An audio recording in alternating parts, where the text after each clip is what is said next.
Welcome, magical folks and curious muggles, to a journey back to where it all began.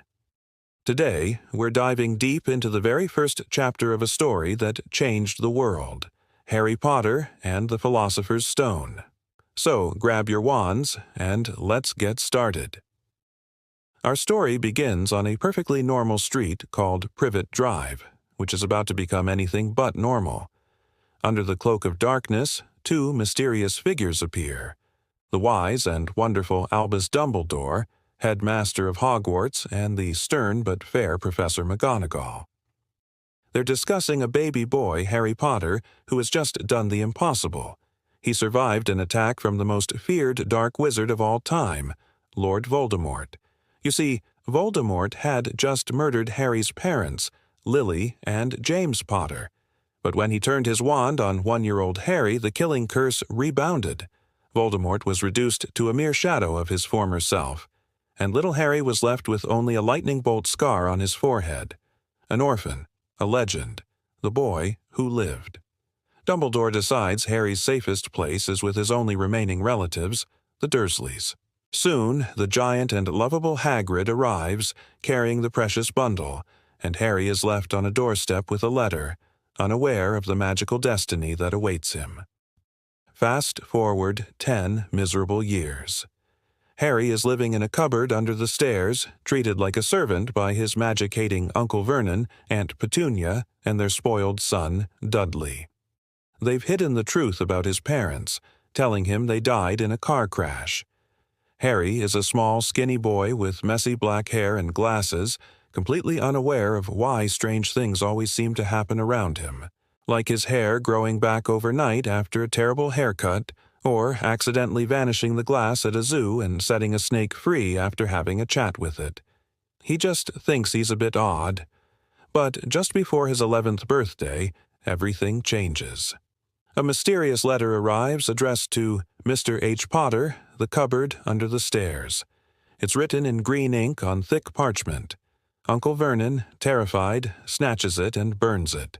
But the letters don't stop. They start pouring in, by the dozens, then hundreds, flooding the house through the chimney and under the door. In a panic, Uncle Vernon packs up the family and flees to a rickety shack on a storm-tossed island, convinced no one can find them there. He was wrong. At the stroke of midnight on Harry's 11th birthday, the door to the shack is smashed open. Standing there is the giant, Hagrid. Ignoring the Dursleys' protests, Hagrid finally tells Harry the truth with 5 words that change his life forever. "You're a wizard, Harry." He reveals that his parents were a brilliant witch and wizard, murdered by Voldemort. And the letter? It's an acceptance letter to Hogwarts School of Witchcraft and Wizardry. The world Harry never knew existed is finally calling him home. The next day, Hagrid takes Harry to London, to a secret magical marketplace called Diagon Alley, hidden behind a pub called the Leaky Cauldron. For the first time, Harry sees the wizarding world in all its glory. Their first stop is Gringotts, the wizarding bank run by goblins, where Harry discovers his parents left him a fortune in gold. While there, Hagrid also picks up a small, grubby, top-secret package. Then it's a magical shopping spree. Spellbooks, potion ingredients, and a beautiful snowy owl, Harry names Hedwig. The final, most important stop is Ollivander's, the wand shop. Mr. Ollivander tells him that the wand that chooses him is very special. It contains a feather from the same phoenix that gave a feather to Voldemort's wand. A month later, Harry is at King's Cross Station, trying to find the mysterious Platform 9 and 3-4. He's rescued by the kind and bustling Weasley family who show him how to run straight at the brick wall between platforms 9 and 10. He emerges onto a secret platform where the Scarlet Hogwarts Express is waiting. On the train, he meets Ron Weasley, a funny, friendly boy from a large, pure-blood wizarding family. They instantly become friends. They also meet the brilliant, know-it-all Hermione Granger. A quick run-in with the arrogant Draco Malfoy sets the stage for a long-lasting rivalry.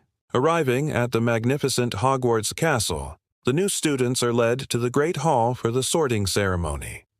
A magical hat, the sorting hat, decides which of the 4 schoolhouses each student belongs to: Gryffindor for the brave, Hufflepuff for the loyal, Ravenclaw for the wise, and Slytherin for the cunning. Draco is sorted into Slytherin. Ron and Hermione are both sent to Gryffindor. When it's Harry's turn, the hat is conflicted. It senses greatness and a thirst to prove himself, qualities fit for Slytherin. But Harry, already wary of Slytherin, silently begs, "Not Slytherin." Honoring his choice, the hat shouts, "Gryffindor! Life at Hogwarts is a dream." Harry excels in his flying lessons, discovering a natural talent for riding a broomstick, but not everything is perfect. He immediately clashes with the potions master, Professor Snape, the head of Slytherin House, who seems to hate Harry from the moment he sees him.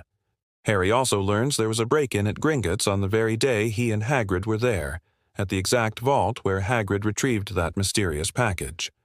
The plot thickens. Professor McGonagall, impressed by Harry's flying, makes him the youngest seeker for the Gryffindor Quidditch team in a century. Quidditch, a thrilling sport played on broomsticks, quickly becomes Harry's passion. One night, while sneaking around, Harry, Ron, and Hermione accidentally stumble into a forbidden corridor on the 3rd floor. They come face to face with a monstrous 3-headed dog guarding a trap door. They quickly realize that whatever Hagrid took from Gringotts is now hidden right here inside the castle. On Halloween, chaos erupts when a mountain troll is let into the castle. While everyone panics, Harry and Ron realize Hermione is in the girls' bathroom, unaware of the danger. They rush to save her and, using a bit of teamwork and a simple levitation charm, they manage to knock the troll unconscious. From that moment on, the 3 of them are an inseparable trio of best friends. The friends are determined to figure out what the 3-headed dog is guarding. A slip of the tongue from Hagrid gives them a name: Nicholas Flamel. Hermione, ever the bookworm, discovers that Flamel is the only known maker of the Philosopher's Stone, a legendary substance that can turn any metal into gold and produce the elixir of life, granting immortality. They become convinced that Snape is trying to steal the stone for Voldemort. As a punishment for being out of bed late, Harry, Hermione, and Draco are sent into the Forbidden Forest with Hagrid. There, Harry witnesses a terrifying sight: a hooded figure drinking the blood of a unicorn. A centaur named Firenze saves Harry and explains the figure was Voldemort, using the unicorn's blood to sustain himself until he can get the Philosopher's Stone and regain his full power. Believing Snape will make his move while Dumbledore is away, Harry, Ron, and Hermione decide to take matters into their own hands. They get past the 3-headed dog, Fluffy, by playing music and jump down the trap door. They face a series of magical challenges set by the Hogwarts professors. They survive a deadly plant called Devil's Snare, catch a flying key, and win a giant life-or-death game of wizard's chess, where Ron sacrifices himself so Harry and Hermione can go on. Finally, Hermione solves a logic puzzle with potions, allowing Harry to proceed alone into the final chamber. But in the last room, Harry is shocked. It's not Snape. It's the timid, stuttering Professor Quirrell. Quirrell confesses everything. He let the troll in. He tried to curse Harry's broom during the Quidditch match, while Snape was trying to save him. He unwraps his turban to reveal a second, horrifying face on the back of his head. The face of Lord Voldemort, living like a parasite on Quirrell's body.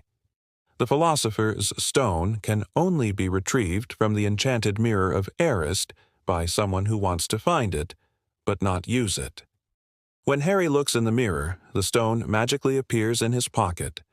Quirrell attacks, but when he touches Harry, his skin burns and blisters.